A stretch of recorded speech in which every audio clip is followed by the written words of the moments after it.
Hello everybody, welcome back to a new video. I hope you have seen my video that I uploaded about my thoughts on Marvel's Spider-Man 2 not receiving any DLC, how I feel about that. And in that video I mentioned that I would be making a video explaining the two major PS5 exclusives coming out next year in 2025. Let's get started. 2024 has been a pretty lackluster year for PlayStation. We barely had any exclusives.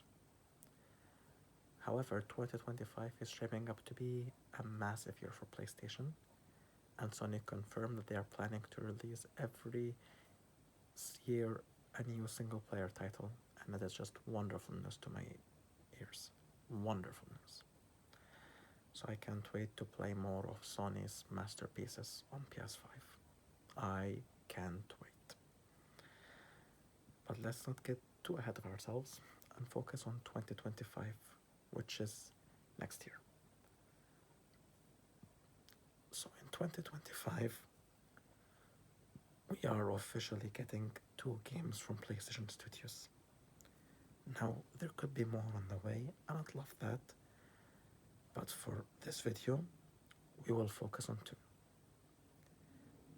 What are those 2 games? How excited am I for them? How excited is the gaming world for them? Are they gonna be good? All of these questions will be answered in today's video.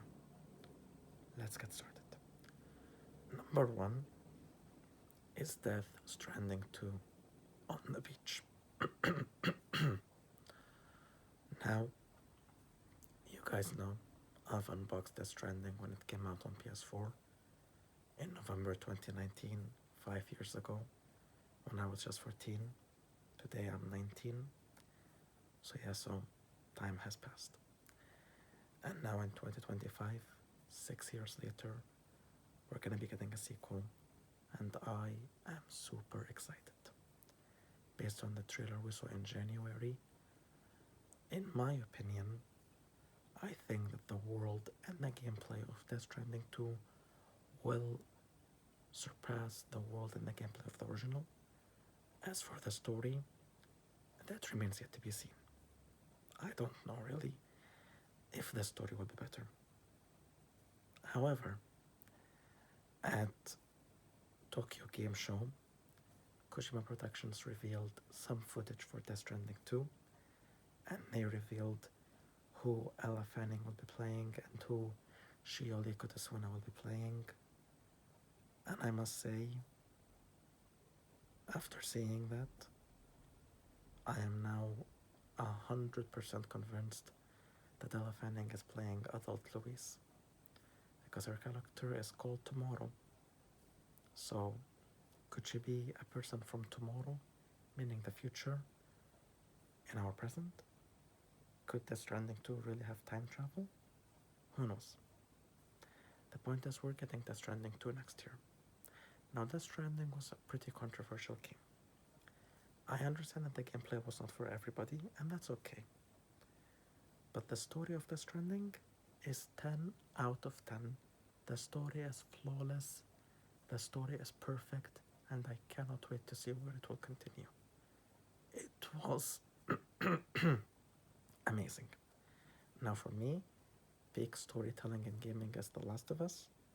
So for me that's the peak. But Death Stranding does come very close. It's not as good as The Last of Us, but it is close. The Last of Us is like my peak video game of all time. It's my favorite. So we have Death Stranding 2 coming out, and I hope more people can come to appreciate Kojima's 2019 masterpiece, which is Death Stranding.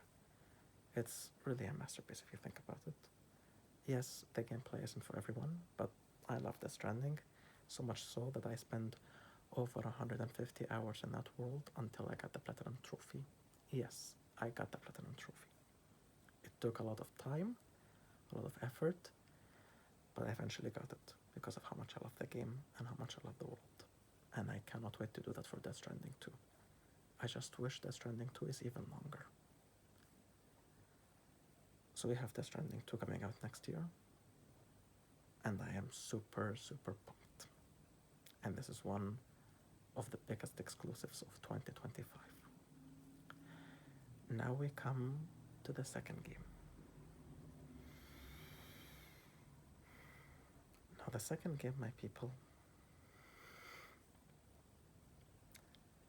there's a bit of a controversy about it, and there are complex emotions, and even I myself, I am conflicted about it, and I have complicated emotions.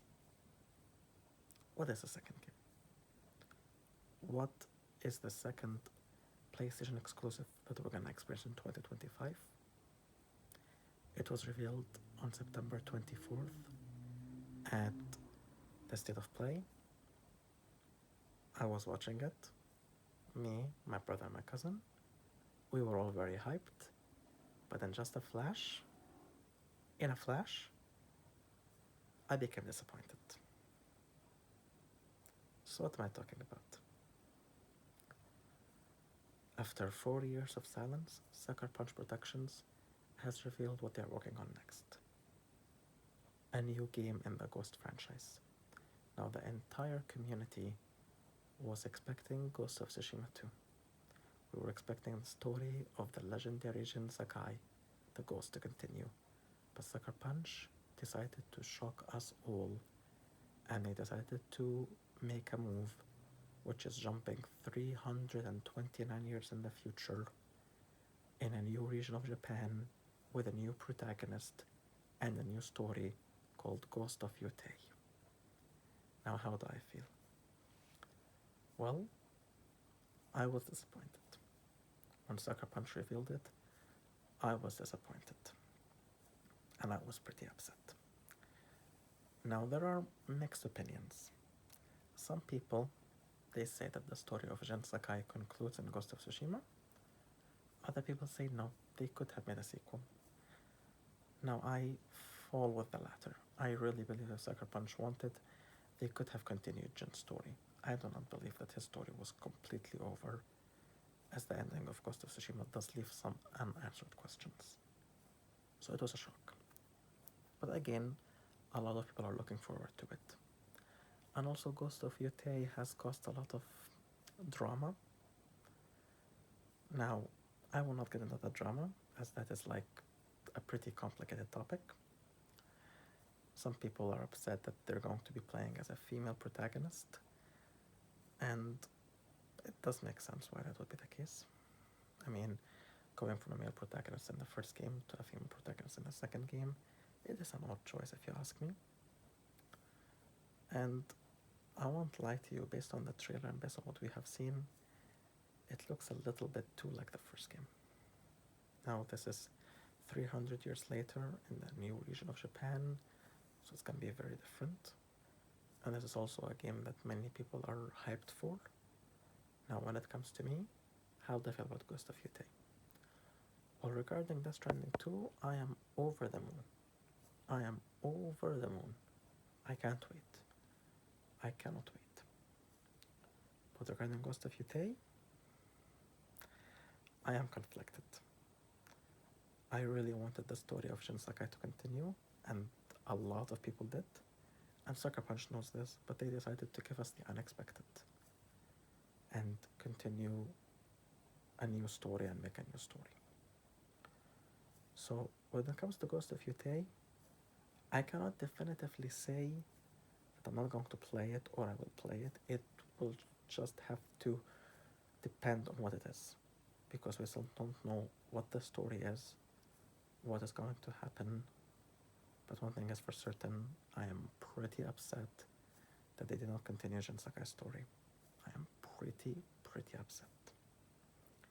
And I think the whole drama and controversy situation, Ghost of Walk and stuff like that, I think that's a bit of an overreaction.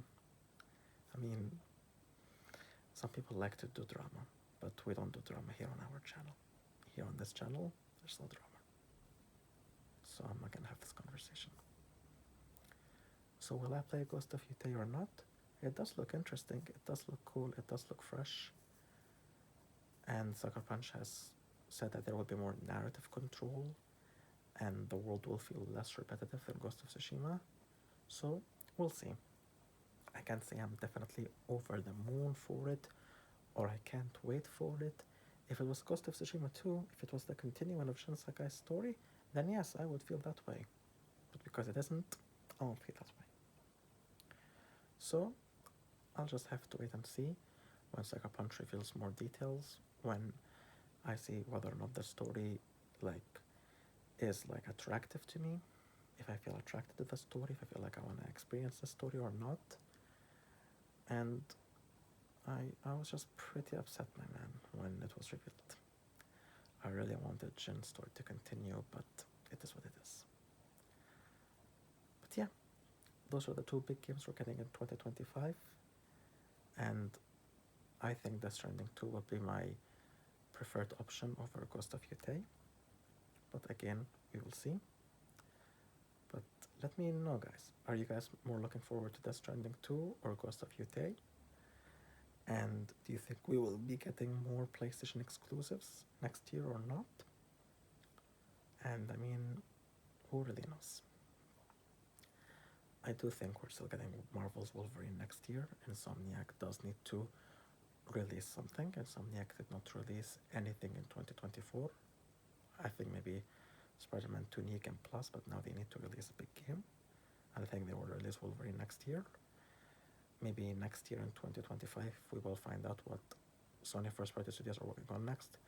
I want to see what Naughty Dog is working on next. I want to see what Blue Point Games is working on next. And I want to see what Sony Santa Monica is working on next. Those three studios, I am very interested in what they're doing next. So, thank you guys for watching. And what do you think will happen next year? And the Game Awards is almost upon us. What do you hope to see there? Do you think we'll see PlayStation Studios? Thank you for watching. I'll see you later. Goodbye.